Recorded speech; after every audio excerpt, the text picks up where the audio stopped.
Hi everybody, my name is Zach with Metalpro, and today I'm going to walk you through the setup and installation of your stroke control or limit switch control for your Metalpro iron worker. Let's get started.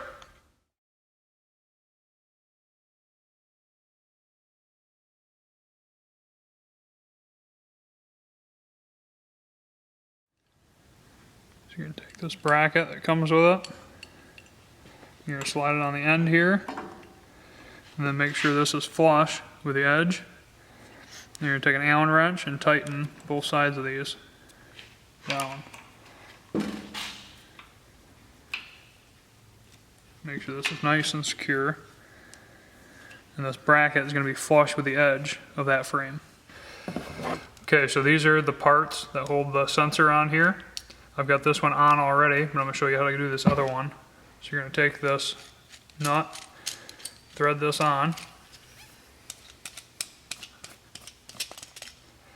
Then once that nut's on, you're going to take the washer with this jam nut and you're going to slide it right in there and thread that on.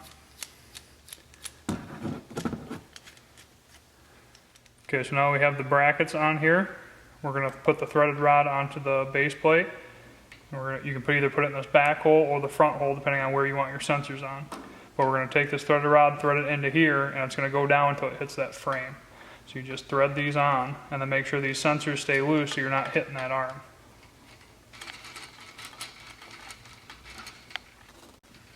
Okay, so then once those are tight, you can move your top sensor down and get it close to where we're going to go with this top sensor. And then same thing with the bottom sensor. You want to bring that below the arm.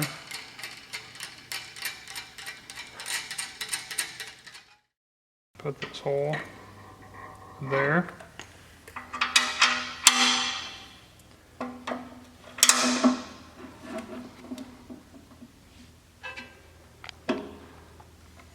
Okay, so you're going to have two sensors in this cable. Undo the cable. And these sensors are going to have labels, and the labels line up with the punch and the shear side over here. Then you're going to have these nuts in here. So we're going to take these apart.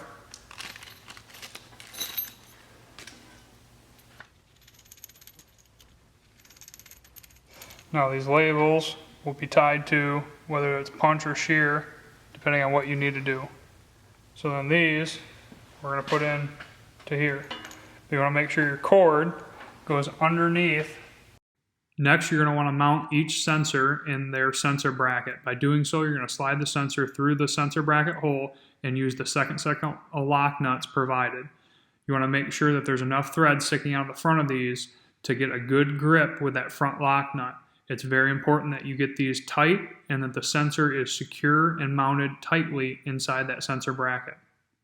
Next, you're going to look down the arm and align the front of that sensor with the front of that arm. You want to make sure that you're within about 1/8 inch from the front face of that sensor to the arm. You can see looking down this arm how that aligns. It's very important to get these sensors and the brackets tight in there so nothing's moving around while operating. You do not want the sensors sticking out past the arm, causing the arm to hit and damage the sensors. This is how the cord should be routed when it's finished. So either you're going to take the cord end that would come with this, and these will either have a cord end out of here that'll meet up with it, or this one will be direct wire. So you're going to take your wire here, and that's going to go into this knockout right here. So this yellow cord will end up going into that knockout right there, sitting there.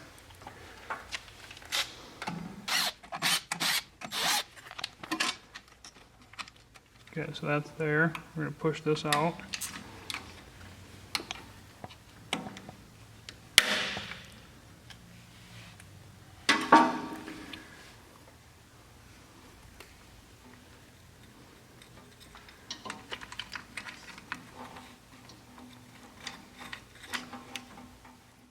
Before you start connecting any wires, please refer to the back side of your limit switch kit instruction page for a wiring schematic.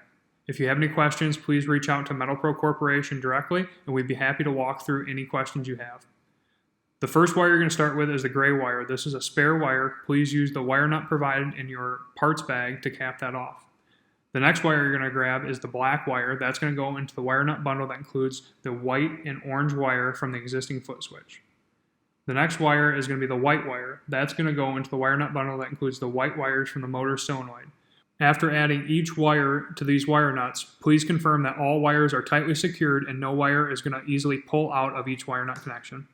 The next wire you're going to grab is the blue wire. That's going to go into the wire nut bundle that includes the red wires from the outside motor solenoid. You'll identify that by the right flux connector coming into the motor control box. The last wire will be the brown wire. That's going to go into the wire nut bundle that includes the red wire from the inside motor solenoid. Okay, now that we have everything mounted, we have the controller mounted, we have the motor wired up, and then we have the sensors in the bracket mounted, ready to go. The next step is to figure out, do you have the correct sensor in the correct spot based on your stroke control needs. So these sensors are labeled to match up with this control panel. The control panel is labeled punch or shear brake. Now if you look at your sensors, each sensor should have a label on it that either says PD/SBU or PU/SBD. The PU stands for punch up, meaning if you have the toggle in the punch position where you want to work in your punch station, the sensor labeled PU needs to be in the up position, this top bracket. And then the PD sensor needs to be in the bottom position, this bottom bracket down here. Now it's reversed. Say we're doing the shear brake, so you're cutting metal or you're bending metal. If you're working at the shear brake, these sensors need to be flip-flop. So the sensor labeled SBU needs to be in the top position, which we are right now, and the sensor labeled SBD needs to be in the bottom position. These sensors are treated as one is a stop, meaning your arm is going to stop in that position, and one's going to be a return, meaning the arm, when your single foot pedal is pressed, the arm's going to go down, hit the return sensor, and then go back up to the stop sensor. That's how the machine is designed. So next I'm going to walk you through how to set up these, and we're going to adjust them with your dual foot pedal. So first thing is, you have your control box for the limit switch kit. You're going to make sure your toggle's in the middle position, it's in the off position. That's going to shut your single foot pedal off. Next, you're going to make sure that these brackets are loose, that they're away from the arm, so that they are not in contact with the arm. You're going to make sure both of these are not in contact with the arm. Then you're going to figure out what workstation you're using. In our case, we're going to be using the punch. So in the punch station, we need the sensor labeled PU in the up position, which right now is this bottom one. So we're going to take this sensor off, flip it with this upper sensor. We're going to basically just going to flip these sensors, and we're going to get this set up. Slowly raise and lower the arm to set up your stop and return points for the sensors. You can do this by using your dual foot pedal provided with your iron worker. There's a visual cue on the backside of the sensor in the form of a light.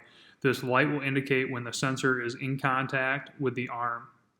You will want this light to go away at the exact point you want the sensor to activate. You can do micro adjustments with the thumb nut on the sensor bracket to make sure that this sensor is activated at the exact moment you want. Before you operate the machine, always check visually by looking down the arm to make sure the sensors are not going to get hit by the arm when operating. Alright, that concludes the setup and installation of your stroke control for your iron workers. If you guys have any additional questions on how to set up your limit switch kit or stroke control, please reach out to us at 262-679-0504, or you can email in at info@metalprocorp.com, and we'd be happy to help you.